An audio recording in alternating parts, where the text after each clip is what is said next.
Salam əziz izləyicilər, üzvü kimya ilə bağlı iki reaksiya haqqında danışmaq istəyirəm.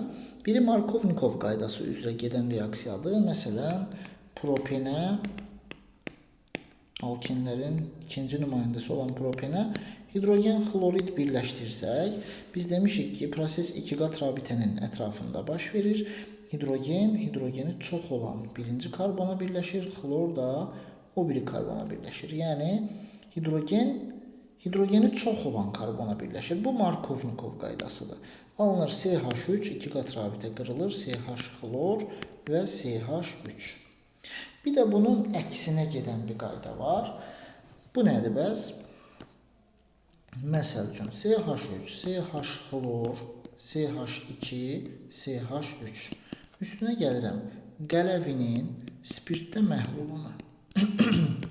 Burada kalium gəlir, xloru qopardır bu karbondan. Alınır kalium xlorid. Plus OH da gəlib hidrogen qopartmalıdır. Deməli, xlorunu itirmiş karbondan hidrogen qopartmaq olmaz. Yəni, bir evdən iki itki olmaz. Qonşu evə baxmaq lazımdır. Deməli, qonşuda iki dənə karbon var. CH3 var, CH2 var. Artıq hidrogen qonşudan qopmalıdır. Burada iki dənə qonşu var deyə biz deyirik ki, nə olursa kasıb olur. Yəni, kasıb karbon öz hidrogenini itirir.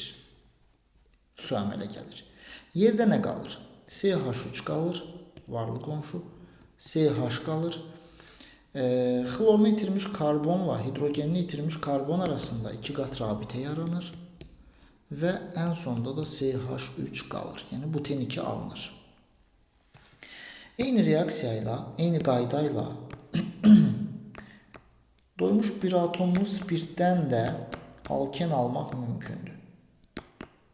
Məsəl üçün, butanol 2 140 dərəcədən yüksək temperaturda qatı sulfat iştirakında dehidratlaşır.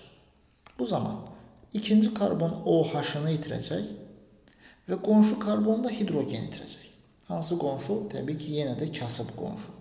Nə olursa kasıbı olur. Nöqtə ilə işarə elədiyim karbonlar biri OH itirir, biri H. Su əmələ gəlir.